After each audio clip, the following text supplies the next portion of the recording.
Right, this is Friday afternoon, the next best thing, ThinkTech Talks.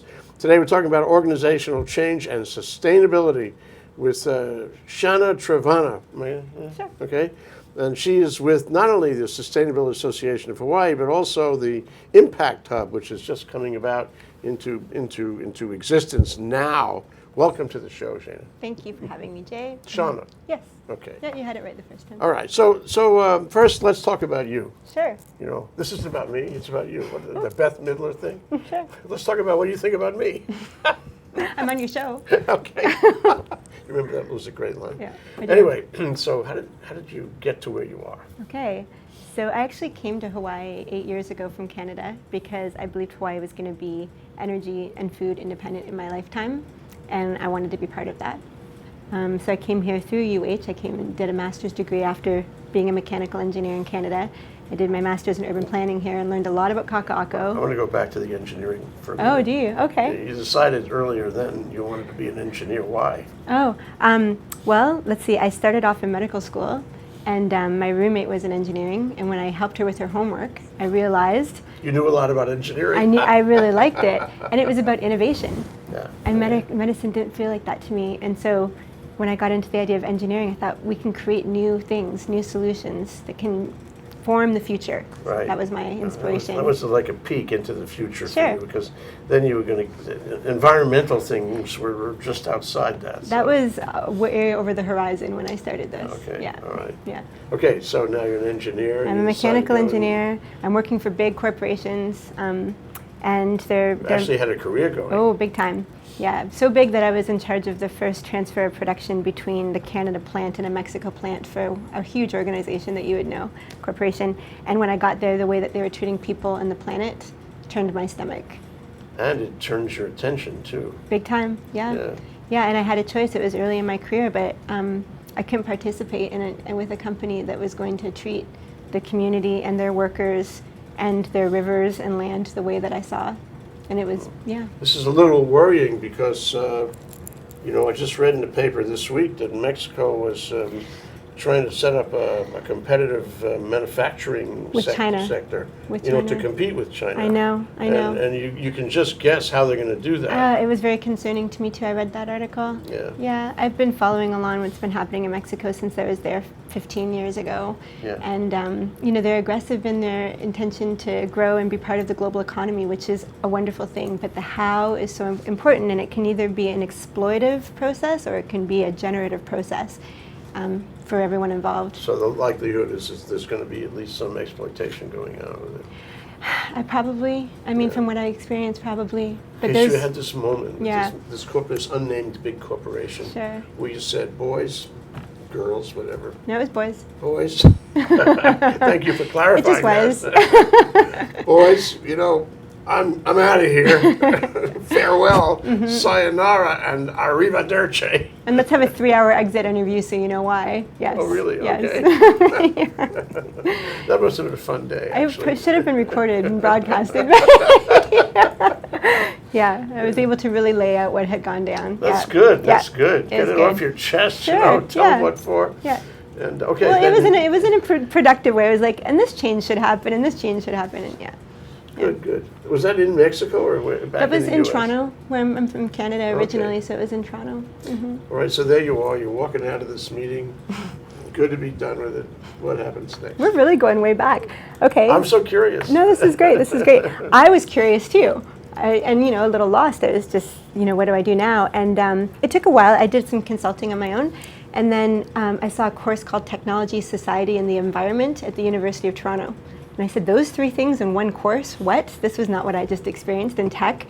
And I went to the course, and the professor was a sociologist and an electrical engineer. And I'd never seen those 2 things together. Yeah. And I learned about sustainability. I heard the word for the first time, and literally my whole body being vibrated and thought, this is solutions. How do you blend those things? Sociology and electrical engineering? Does that work? Oh, it's a really smart thing to do because your labor cost in any company, manufacturing is huge. And if you can help people understand and that they are cared for by the company and they're growth and their interest and their passion actually being considered in the general operations of the company. You're going to have fewer sick days, you're going to have employee retention, you're going to find and keep the best talent. I mean, all of these things about caring for your workers and the community and the environment actually translate into a fatter bottom line in direct and indirect ways. It's been well documented for decades now. So that could apply to any kind of engineering, any kind of science, any company, any kind of business. Anyone, Okay. anyone. You take good care of your people and they'll take good care of your company, I think. Okay, so you had this moment, and Sure. then what? I took his course and then I took a dozen more, and then I ran out of the courses Canada had. And Canada was finished. Canada was finished. It just couldn't keep up with you. Spent a few years in British Columbia getting what they had to offer, learning tons about how a community could really work, and learned a lot about urban planning, and just found a passion for academia, that there seemed to be tons of answers. And I did find the most surprising thing, that all the technical and policy solutions that we need to solve all of our problems actually already exist. I didn't know that. I didn't know that either. Oh yeah, no, they exist. They're just not implemented. Okay. Yeah, they're How not do you find implemented. them? What's that? How do you find You them? take a dozen courses. And then start again. And then you keep going. Really, I took, when I finished this process, I thought, everything that I just learned, if we actually implemented it, we'd actually be okay. But it's just not implemented, so that made me realize as an engineer, I didn't have the political and the softer skills to go and actually make change. You're talking about something that I think about all the time. Which is? Amnesia. A lack of political will. You know what you need to do, but you're distracted and you move on.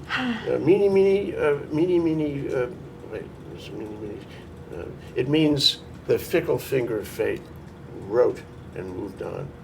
And that comes out of the Bible, you know.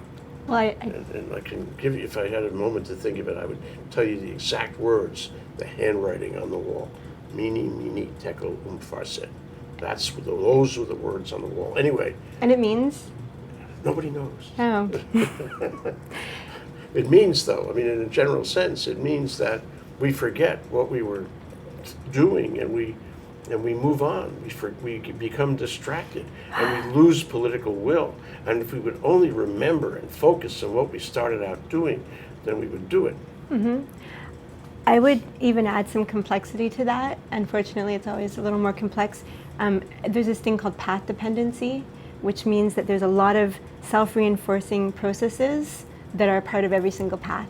And to change one thing, you're changing a lot of things all at the same time. And the example I use in my book is the common keyboard, the QWERTY keyboard. It's one of the most inefficient ways you can have a keyboard set up. But if you were to change it over to new efficient keyboard now, everyone would have to learn to type all over again, and there's all these. Very inefficient. Think of how deep and intricate it goes into business, government, et cetera, this keyboard. Yeah. And it was actually set up to be inefficient because they didn't want the keys to jam. They didn't want you to go too fast. Oh, how interesting. Right? When was that? Oh, I don't know. That's a good question. It must be a long time ago. Turn of the 20th century. Perhaps probably. before my time. Perhaps. But I do come in at the time where I see, better keyboards that just can't get implemented. And I feel like that's the same with technology and policy, et cetera. It's just, change takes a lot. This whole thing about technology and policy, is something really, I think we all need to think about. Sure. It's, you've got to do it right. You can't forget what you were about to do. Sure. You have to have political will. You have to be able to take the answer you already know and make that happen. Sure, and I, again, think the solution is doing small pilots and doing demonstration projects, improving it within a community, those that need to have the buy-in, and getting cross-functional teams, so getting the leadership and the grassroots, everyone in the organization and institution, all on the same page about something, and that's what I have created a business on. That's my consulting firm, helps organize change in that way. Before we get to that, Sure. I want to, you mentioned a book. Oh, yes. Qu'est-ce que c'est? Sure. La livre, so to speak. So I wrote a book called Surfing Tsunamis of Change, a handbook for change agents. And it focused on making change at the University of Hawaii, in which we were able to implement $150,000 of energy savings for one building. And implement the most comprehensive recycling program, bike share, all sorts of things at this one building as a model for the university. Kind of a case study thing around the building. Sure, but it's the example I was saying before, that to make change happen, you need to have a proven model in a way that people care about. So it was on the campus, it was done with facilities, with the administration, and with students, and with faculty, so everyone was on board. It wasn't just someone's, it was everyone's. And then then they took the successes and they started running programs like it across the campus. So they started doing, like, we used to shut down the air conditioning at a certain time after we had taken measurements and proven that it didn't have to stay on as long. And they started shutting all the buildings across the campus. We took out lamps when it was overlit. It was 3 times overlit healthy levels. They started taking out lamps across the, so you get that proven project, and all of a sudden what seemed so new and different had time to integrate. People could go look at it, touch it, talk with you about it, and a year or two later, it's the old thing. Yeah, already did that. Yeah, we did that, yeah. That's fabulous. Yeah, so I chronicled in the book. How do I get the book? Amazon.com. Amazon.com. Sure. So it's a book of specific applications, Yes. but general lessons. That's and right. you can take it and apply it somewhere else and have the same results. You should have written the back cover of my book. Yeah. So there's one chapter called 4 Things That Stifle Change, and it's about institutional change, and I just shared one, the path dependency. I'm going to leave you the other 3 to go to the book, and then there's 30 axioms that you follow in order to implement change. Okay. I'm not going to give all this All right, to you but now. I had to have that segue. That was important Okay, to me. sure. You mentioned the book. We got to Sure. know. And that was the outcome of my master's program, which is in urban planning, and now I'm doing my PhD in political science. Straight political science now. Political science. Okay, this is the is real the politics. powerhouse program. Right. This is the one that's going to really change the world. You know what my dissertation is? No. Don't get into politics. Can we talk about that for a minute?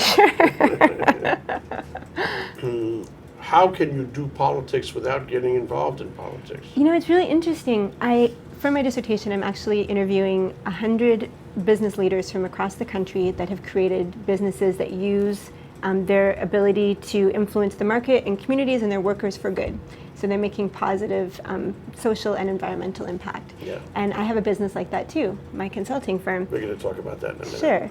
So I'm interviewing them to find out where they think the power is in making change in the economy, which affects so much of the political power, and in the power structure itself, the grid, infrastructure, electricity, all of those things are... You're going to tell me the power is not in politics. There's power in working with politics, but there's, I think, an unsung power in business, because business has often taken things in a direction that doesn't try to make the type of impact that government does, which is positive for the people. Government's supposed to be for the people. And business is often for the bottom line. But when you take the power of business and say we want a triple bottom line of people, planet, and profit, then all of a sudden business becomes really powerful, and it works really closely with government, and it can make big impact in regions, like in state government. And now the group I'm interviewing, they are part of a cohort of a certification, so they're becoming nationally powerful. So it's a new kind of politics. It's slightly revolutionary. I think it's where my passion is leading me in terms of Funny power. thing that you mentioned that, I want to tell you a short story. It was at the CFA, Certified Financial Analyst meeting about 5 years ago.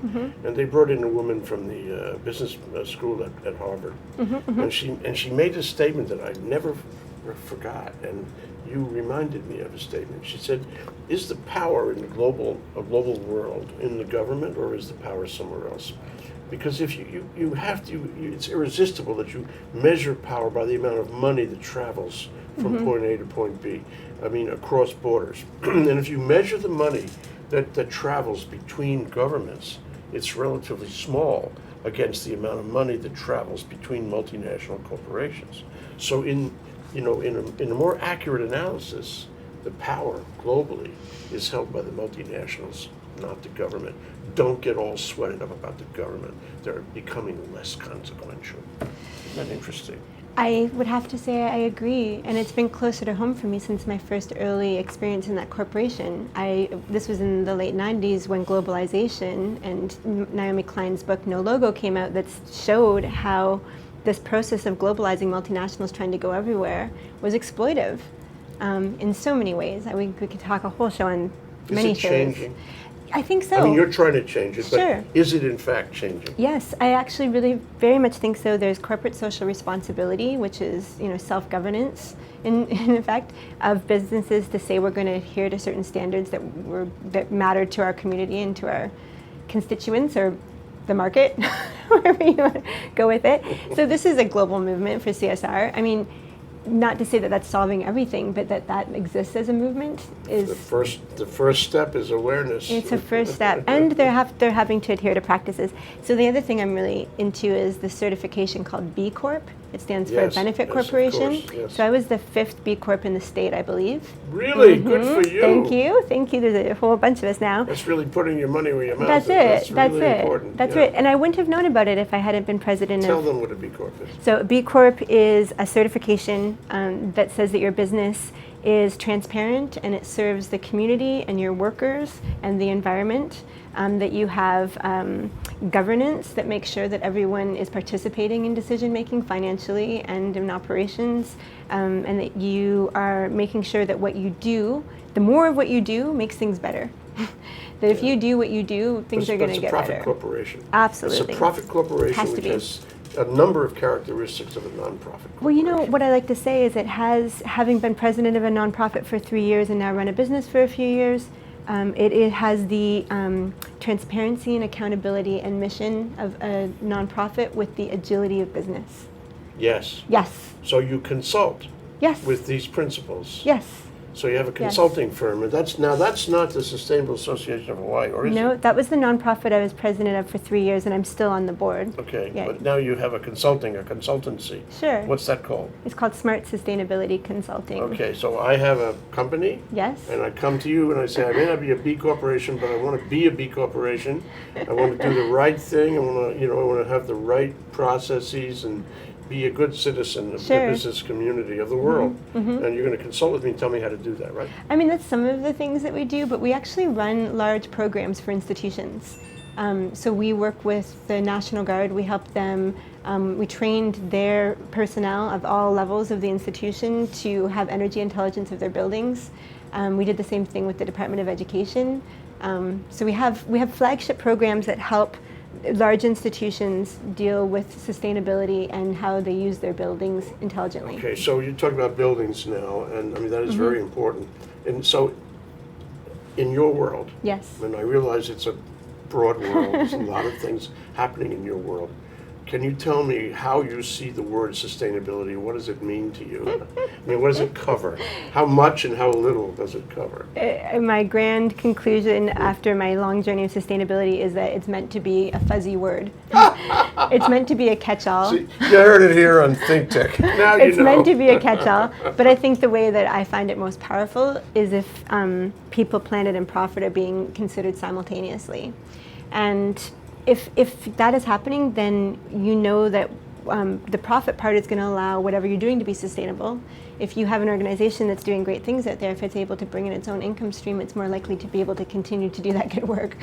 Not to say that every entity needs to have a stream, but when you do, it allows you to be self-sustaining and be able to be innovative and agile in the way that you answer your mission.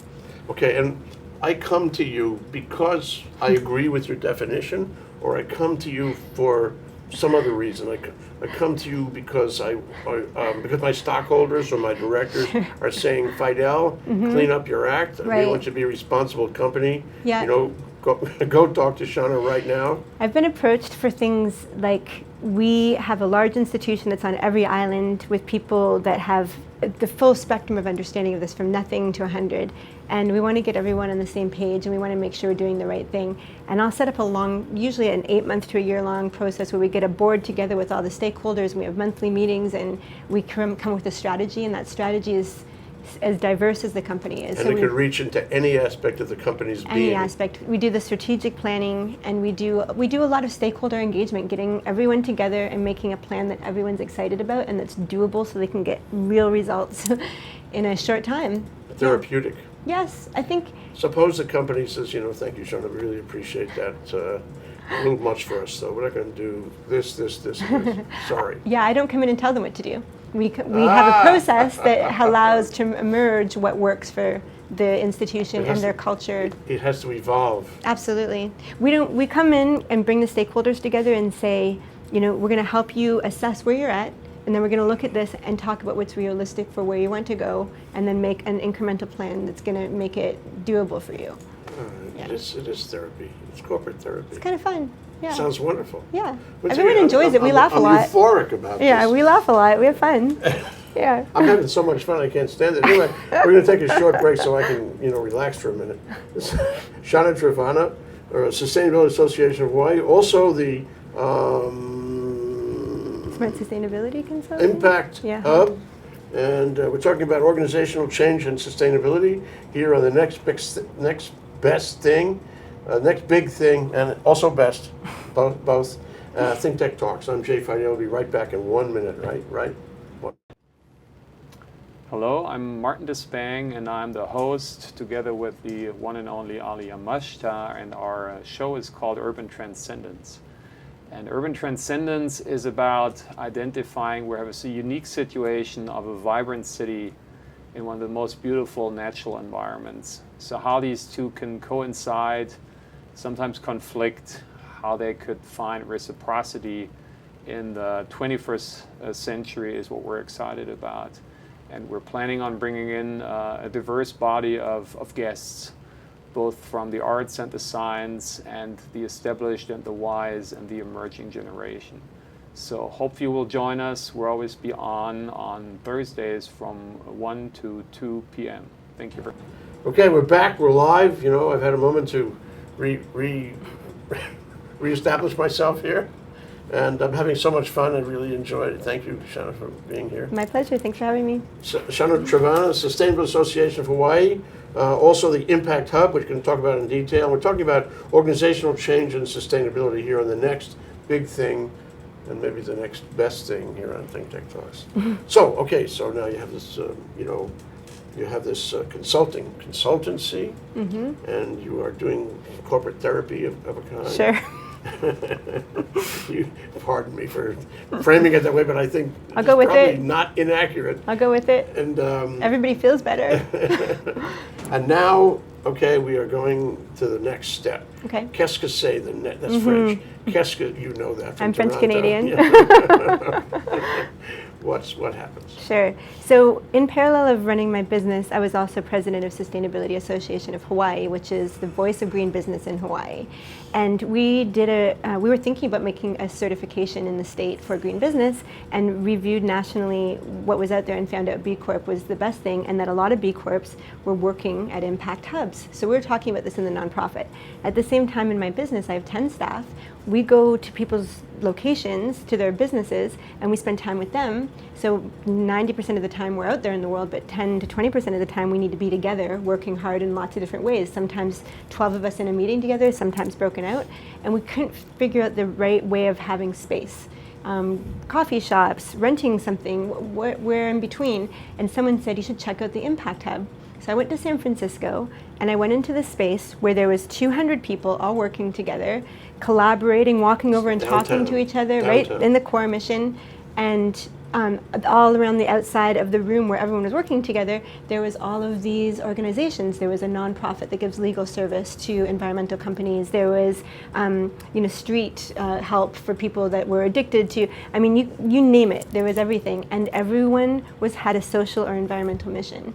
And so I went and met with the lead there, and I said, what is this? And she said, well, we're part of an international community of 45 impact hubs, and this is Impact Hub Bay Area. As opposed to other kinds of hubs. Yes, impact for environmental and social right impact. Right along the lines of a B corporation, isn't Absolutely, it? and Yeah. a lot of impact hubs are B corporations. Yeah. Impact Hub Seattle just became a B Corp. Yeah, Yeah. but that's state by state. You got to have a state which has the law permitting B corporations. I know, this is always so confusing for everyone. So there's B Corp certification. Any business in the world can get this certification, and it is in 60 countries. Okay. It's a certification. There's also a law that's been passed in 20 states. Allowing for B corporation incorporation. Yeah, to be as a legal entity, but it's not an IRS designation.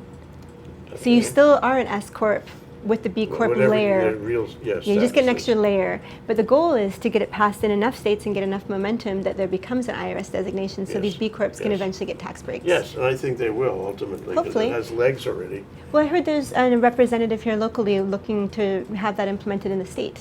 B Corps that are state certified, that they can get that. Okay, so back here to we are. back to Impact Hub. And you go to San Francisco and you look around at all these people, Yeah. and you see all this nascent energy activity, these people doing all these great things, I mean, it probably blew you away. It did. I said, this is where I belong. I was like, these are my people. Yeah, these are my people. Why don't you just stay in San Francisco? I know you couldn't do that. Couldn't do that. I don't need to answer that to anyone that lives in Hawaii. Bring so. San Francisco here is what we do. Yes and no. The interesting thing is that the first hub was in the UK, and the headquarters is in Vienna, and there's Johannesburg as one of the recent. So we're actually bringing the world to Honolulu. I don't think of it as just San Francisco. I literally think of the globe. Global, yeah. And I went to Mexico City a few months ago to meet with the 20 impact hubs that are starting up across the Americas. So that includes South Central and North America, and met people from all over. And they're the same type of people. They care about sustainability, the environment, workers' rights,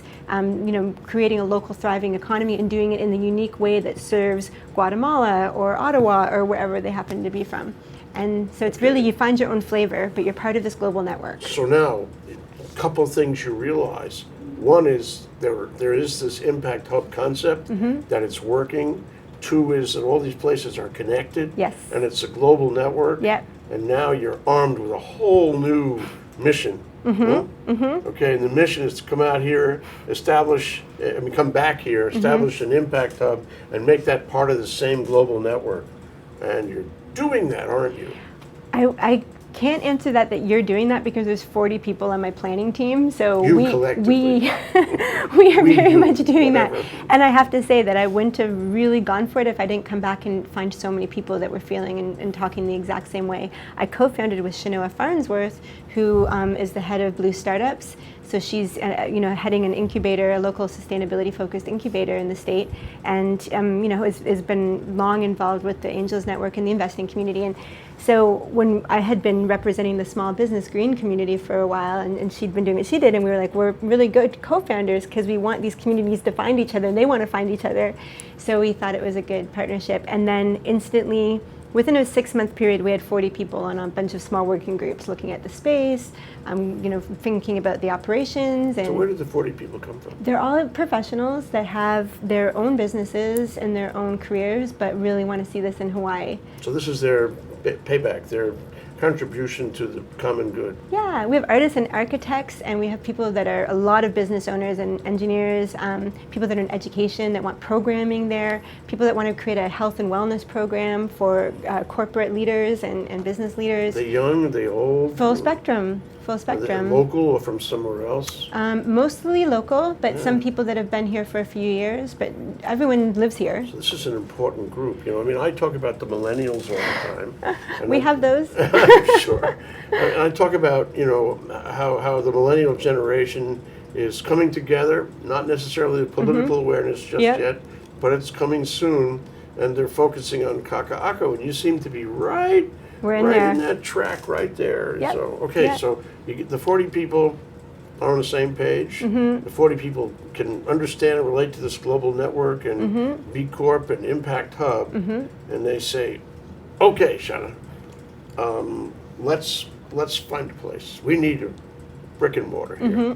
Let's find a place. What happens then? So we were in communication with Kamehameha Schools. I've heard of them. There's a small little landowner in the state. And so I've always been interested in our Kakaako because I was in urban planning at the university for my master's, and we were following Kakaako along. And it's the center of hope for the state in terms of having a live, work, play, sustainability focus. And how that plays out is up to all of us. I believe that. I think we have to be involved in the capacity we can be involved in to take it in that direction of that vision. And I knew I wanted to do something there, always. And then we met with Kamehameha Schools through an organization called High Impact. Have you heard of High Impact? Oh, yes. Not high capacity. No. High impact. High impact. Okay. And they ran a conference that was called Money Plus Aloha. And this is where the idea of Impact Hub emerged for the investing community and the entrepreneurs that were there. And this was a year ago. So High Impact had Kamehameha Schools on the board, and they invited me to that board, and we started talking. Nice. And they heard about this, and they had been interested in Impact Hub from the High Impact conference. And so it just seemed our Kakaako was the perfect synergy. It was the perfect fit. And so I am just 20 minutes before I came to your show, I picked up the keys for the first time to our new 3,500 square foot space that's on Keawe Street in Kakaako, and we're going to open up. In the building. The top floor facing the mountains. The top floor. Facing the mountains. Already. Second floor. Facing what? The mountains. The mountains, Yeah. okay. But you can see the Countryside. park from there. Yeah, it's I love beautiful. Walden Park and all. It's really beautiful How from many there. square feet? 3,500 square feet.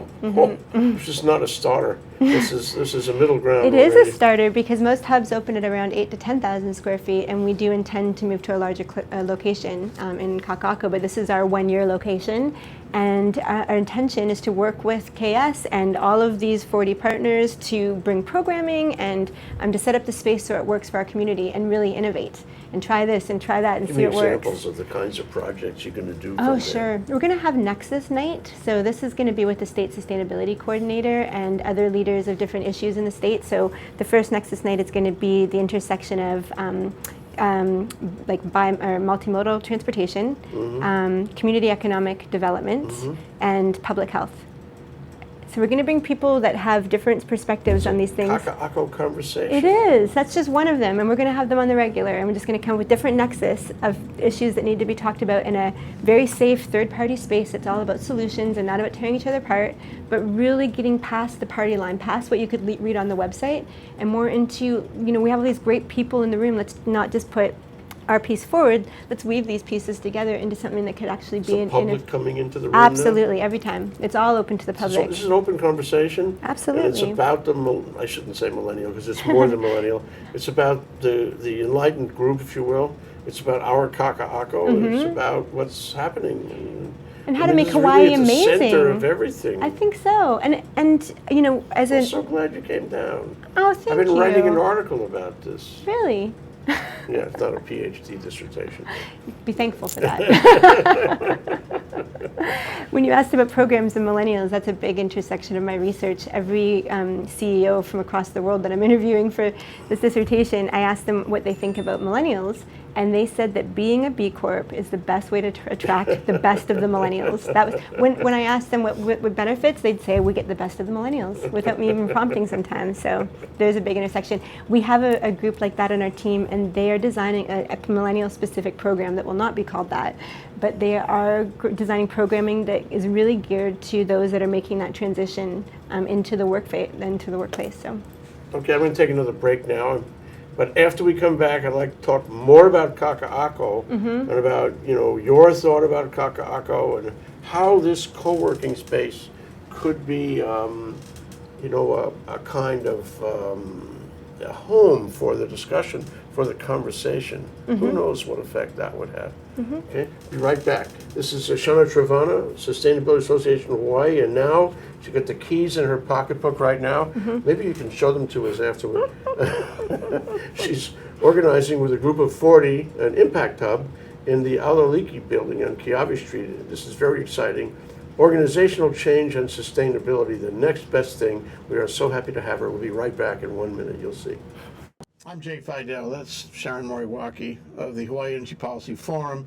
And every Wednesday we have Hawaii, the State of Clean Energy. We've been doing it for some time now, and we have some fantastic guests on there, unbelievable guests who give us insight into what is going on in a very complex, sometimes very confusing, sometimes very disappointing area of progress in the state. So we love doing this. We love meeting them. We love talking to them. We love having their ideas out on the table. So maybe, just maybe, we can all make some sense of what's going on. Sharon, what do you think? I think that's absolutely correct. We enjoy ourselves meeting with all these people and hearing about the energy and the state of clean energy, and hopefully we advance clean energy for the state. So it's terrific. Join us. Okay, it's every Wednesday. Okay, Wednesday is Energy Day. Every Wednesday, 4 to 5 p.m. Hawaii, the State of Clean Energy, here on ThinkTech Hawaii. Okay, we're back. We're live. We are back. We are live with Shanah Trevenna, Sustainability Association of Hawaii, also the Impact Hub, which is just opening on Keawe Street. When is it opening, actually? We don't know. Probably in a couple months. Okay, but we'll see lots of stuff. Absolutely. We'll see it coming. Yeah, it'll be around August. Okay. Yeah. Will you come back then so we can sort of catch up and see how it went in a couple of months? That sounds lovely. Anyway, so okay, here we are, and this has from your awakening, if I may say that, till now, this is all the elements of your awakening. It's come full turn. It's come together now. What is the Impact Hub going to do? What is the social mission vis-a-vis Kakaako, the state of Hawaii, and maybe beyond that? What do you plan to do with it? Sure. So I'll say we again because there's so many of us involved. Understood. But it is a galvanizing place and a gathering place for the social and environmental entrepreneurs of the state. Business people. Yes. And the entrepreneurs, the ones that are already in agencies and in institutions that want to come in and cross-pollinate with the entrepreneurs and have. It's an entrepreneur. Yeah. I never heard the word in my whole life. Oh, really? Yet. No, it's a real popular demographic that comes to the Impact Hub. An entrepreneur. How do you spell it? I-N. TRA. Same way, except it's not an Yeah. entrepreneur. Yeah, yeah. And what's the difference exactly? They exist in their own corporation or agency, but they come and work at the Impact Hub 1 or 2 days a week or for an afternoon to cross-pollinate with all the ideas and programs and people that are there. So it's a real center for everyone. And the Impact Hub in San Francisco, they have half of their people that come there are entrepreneurs that are working with social and environmental missions. The other half are everyone else that wants to hang out with them, and they learn from each other, and everyone brings their piece, and they figure out how, knowing you and you work at HECO and I'm creating this energy solution, now we can talk story here in this space, this neutral central space for everybody. Okay, so what's the kind of business? I mean, Yes. Case study, right? Here we are. You're open Sure. for business. There's a lot of people there. Yeah. 3,500 square feet. You can put a lot of people We'll there. have a lot of people. And they're all there. They want to know what's going on. They want to participate. They're ready. So here's a week in the life then of being a Right, hub, exactly. of being a hub member. Okay, yeah. Okay. So you pay a monthly membership, and you can come and go to the hub all you want. And when you get there, there's a quiet area. So if you need to focus, it's called Hub Focus. We'll make sure you can go and be in a quiet world. Fast wireless. Absolutely, fast, that's just given. Absolutely. There's a kitchen where you can go put your lunch in there and get free coffee and get some organic chocolate. And then if you want to really sit down with your team or meet some new people, there's a big open space that has lots of tables where people can mix and mingle. There's 5 meeting rooms that are going to be designed in different ways for different types of things. So one will be a formal meeting room with high back leather chairs where people can have very proper meetings. They can invite people in. Or there can be one with beanbag chairs where people are just, the walls are covered with whiteboard and it's a creative space. What fun time. I know. So we're making each of the rooms different depending on what type of meeting you want to have. What kind of mood you want to be in. Yes, and it's all psychological anyway, right? Well, I don't know about that. Well, what I mean is if you want to achieve a certain result with right. a certain group, you'd rather have a room like this. Right. Another result with another group. Right. Room like that. I've toured 5 or 6 hubs now in Boulder, in Mexico City, in Seattle, up the West Coast, and they all have all of these components. That there's a common theme of having small rooms that you can book out for free to go in and make a phone call or do a Skype. So at a coffee shop, you can't just do that. You have to run into your car and you're sweating or running the air conditioning and polluting. So you go into this, you just have a plexiglass, you sign your name from 10 to 10:15. I'm making a call. Plexiglass. Yeah, Okay, right. So and it's soundproofed, and you can go in and do your thing. And then, later on you have someone that calls you that wants to meet with you. You book out one of the nice rooms because this is someone that could be a client, and you invite them in and you go to this. Someone else wants to maybe be your employee, and you want to be creative with them, and you bring them to this other type of room, and you just reserve it all. And so people that are using this have a lot of flexible space. And then, so that's the individual experience.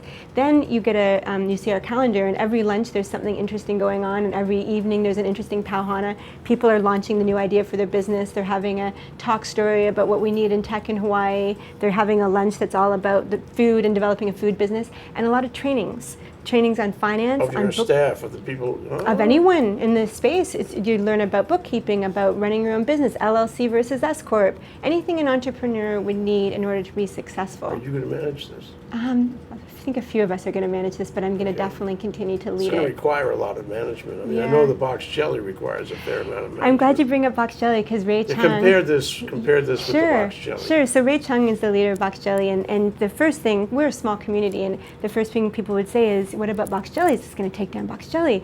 And I was like, if we take down box jelly, then we've done the exact opposite of what we're setting out to do. You want to build. We want to expand we call it the entrepreneurial ecosystem. So I went and talked with Ray Chung, and I told him everything that's going on, and I asked him about his model, and they're very similarly socially minded, social entrepreneurship.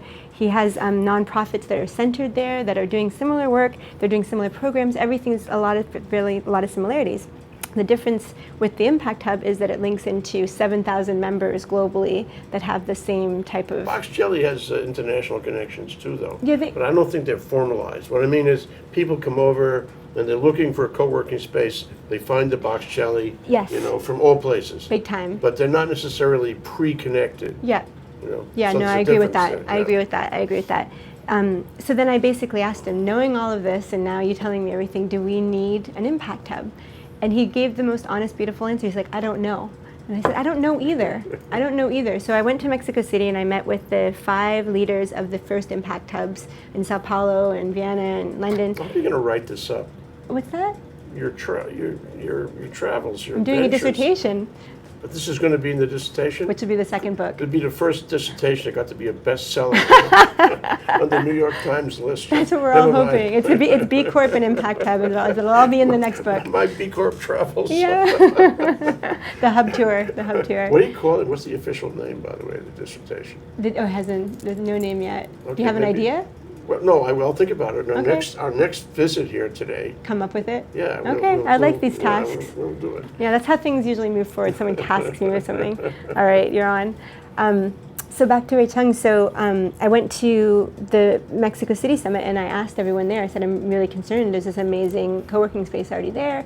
And I got the same answer from everyone I talked to individually, which is they've never opened an Impact Hub in a community that didn't already have a co-working space. And I said, okay, this is really relieving to me.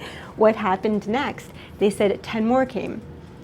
Interesting. Yeah, they said the ecosystem. 1 and 1 is 10. Yes. They said the ecosystem is not ever as small as 1. And Ray Chung is brilliant. He's like the first one to put the stake in the ground. And usually after that, the more come. And so I asked how that worked out, if they were really similar, and they said there's no space that is similar enough to take over and be the only center of gravity, that we need this diverse ecosystem, and everyone will be a little bit different. Yeah, and yours is diverse from the Box Jelly anyway. Right. But I would offer you the thought that every single one has different characteristics. Every single no one. No two are alike. It's like fingerprints. No two are alike. That's exactly it, and that's what we realized. And then we also realized that we're going to be the first 2 in the state, and there's some others already coming in. The ROC, it's called, is coming to Chinatown. What's it called? It's called ROC. I can't remember what it stands for. ROC. Okay. Real Office Center or something like that. Okay, yeah. okay. And they're coming in with like 15,000 square feet or something. This isn't Ray Chung. No, this is another one. This is another one. And I reached out to them too, and we were in conversation. And they're from California, and they said that where they have spaces in California, and California is not the same. I never want to compare them, but he said there's a dozen co-working spaces. As soon as they open one, there's a dozen more. And they said we've never seen co-working space fill up. We can put an infinite amount, it feels like. And they have places that are like hundreds of square feet.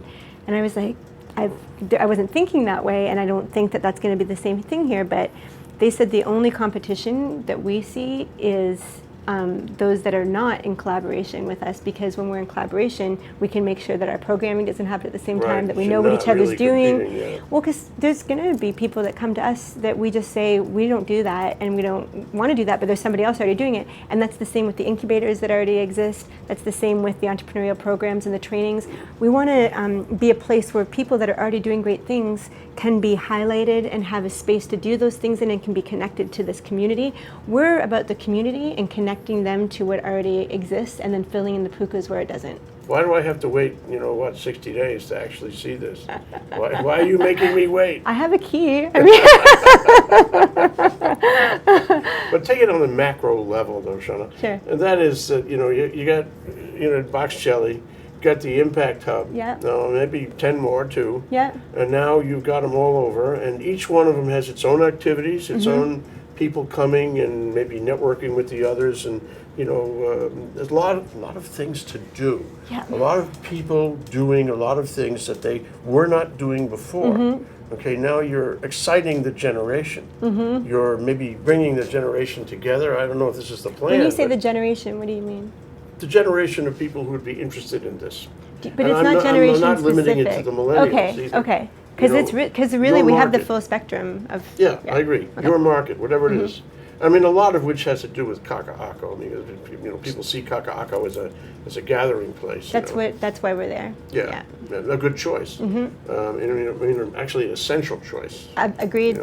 So okay, now you have all these co-working spaces. You have all these activities, you know, like on Tuesday night, Wednesday night, Thursday night, Friday, Saturday, Sunday, everything happening. And all these kids and people and members of your market, you know, your market, are all actively involved in all these activities that they were not actively involved in before.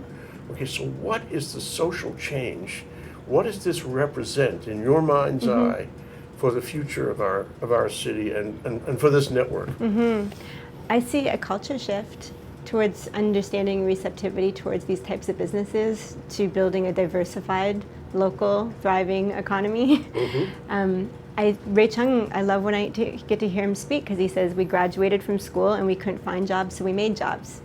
You know? I've heard him say that too. Yeah, and it was true for me too. I came here, I didn't know anyone, and none of the jobs that I've had existed before I was here, and I created the RISE program, rewarding internships for sustainable employment, that's run by Kupu, and they have, you know, dozens of interns running through that program that graduate and create or work with an organization to create a job that didn't exist before. It's time to create jobs that don't exist. Yes. And this is the type of place that can do that. And it's time for entrepreneurs to get connected to capital, to training, Where's the capital going to come from? Permit me. Well, I think being part of a global network helps a whole lot. I see, okay. Right? So you agree with me, there's not a lot of capital around here waiting to be, you know, picked off the tree, but there's a lot of talent that's looking to attract new capital. right, from elsewhere. Could be, yeah. And that's okay, because we live in a global world. That's perfectly fine. Especially when solutions are scalable. If Hawaii becomes, I mean, when Ray Chung and I talk, we talk about Hawaii becoming the social entrepreneurial capital of the world. That the best ideas and innovations and businesses that are globally scalable and applicable are coming out of Hawaii. And we get to be part of that in the beginning. And this is a great opportunity to talk about how, a more formalized way that this is happening. We're part of a group called Startup Paradise. And this is all of the incubators and startup organizations, like the Hawaii Fashion Cooperative, like Blue Startups, like the Energy Accelerator. Everyone's a member of this, and we are going to share a calendar so we can see who's doing what, and try to feed into each other's programs and recommend people and be a network that's connected locally, and then use And our... I know you. Yeah, you're in. And you'll still talk to me. Probably over and over again. Okay, now this is the other part. Yeah. We have 4 minutes left, and Okay. this is the heavy part. Okay? Sure. One of my theories, anyway, is that what you're touching here and the people you're bringing in on this and activating, so to speak, and that, you know, it's a sort of nuclear reaction kind of thing.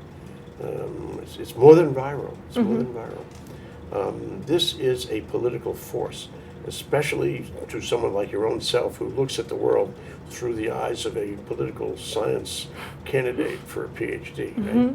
So now all of a sudden these people who are not necessarily politically conscious form a group that could be ultimately politically conscious. Where's that going to go? Because that's a wild horse. What's going to happen, you know, when they come together and somebody says, you know, we could have an effect on an election. Now, I know you said the best advice is not to get involved in politics, but the fact is that in Hawaii, government is all over the place. And it's irresistible that somebody is going to say that. So I can feed back, you know, the other impact hubs around the globe have not taken that approach in any way. Really? They're really business centered, and they remain very neutral, and they are a galvanizing place for the local economy to diversify and go towards environmental and social good. This goes to what you said before. Yeah. The government is not necessarily important. It's the business, the well-run businesses, the green businesses that are important. Well, I wouldn't say that it's not important. They need to be in communication. They need to be supporting each other. There needs to be strength in both sides. I mean, I've had politicians come and say, what does the environmental community need from politics? And I've said, why don't we come to the Impact Hub and talk about it? Like, I don't think these answers are very, very clear. So there is already a system in place for political action. There is not a system in place to the same extent for entrepreneurs and individuals to get involved with making change. And this is supposed to be that. This will happen. Yeah, and it's a place for everyone Many to ways communicate. to skin that cat. Yeah, and I think it could be a think tank. a really progressive, forward-thinking think tank that's really neutral and really into hearing all sides and being solutions-focused. I have to come down and watch and think, you know. But going back to one more point, and that is Robert Harris. You must know Robert Harris here at Club. And, he went on leave, I guess, and is running for office. He stands a good chance of winning. He's Robert Harris. He's Robert Harris, and he's a nice guy, and he's a smart guy. And yeah, why not vote heads for in the him? right place on so many issues. So isn't that a perfect example of somebody who could come from Impact Hub and say to you one day, Shanna, I really appreciate, that politics, we can make change by doing good business, but, I'm gonna file my application, if you don't mind. I certainly don't see this in competition with political action. I don't see that there's only this path or this path. This is another path that has untapped power. And I teach at the university, and some of my students go into politics, some of my students start to run nonprofits, some of my students start their own companies. I mean, the whole spectrum is there, and they need to play together, they need to be in communication together, they need to be sharing resources, training, knowledge. And so it's not either or, it's the full spectrum that needs to be working together. That's camera 3 over there. It's watching you, okay? Okay. You have 1 minute. The people out there, you're going to be interested in what you have to say. I want to offer you this 1 minute to talk to them and try to, imprint them with a message from you about what they should be thinking about and what the world looks like, the future of Hawaii looks like. Sure. So the Impact Hub is coming to Honolulu and to Kakaako, and it joins 45 other Impact Hubs in major cities around the world. It is going to be a galvanizing place for the social and environmental entrepreneurs of our state, for the capital that could support them locally and internationally. And it's going to be programs, co-working space, a supportive network, everything that anyone would need to work on change in the way they want to. It's going to be a really safe, neutral place for everyone to come together and create solutions that can diversify our economy and create a thriving local economy and scale what Hawaii has to offer in terms of our solutions, our innovations, our people, our heart to the globe, to the world. Impact Hub. Honolulu. Impact Hub Honolulu. That's on Facebook, actually. Okay. But if you want to know about the network, impacthub.net. Okay. If you want to know about what you're doing, it's Impact Hub. At Honolulu on Facebook. Okay. Yeah, I'm posting every day. Okay. Every day. Okay. All right. Wow. God, this has been great. Thank you so much for coming down. Thanks for having me. It's always fun to chat. I never met her before, but she seems like a nice person. Shanah Trevenna, Sustainability Association of Hawaii, also now Impact Hub. We're talking about organizational change and sustainability. And boy, there's plenty of things happening right now. It's great to be alive in Honolulu, no kidding. This is the next big best thing right here. You've seen it. Thank you so much. Thank you so much. Thanks for having me, Jay. Next time. Till next time.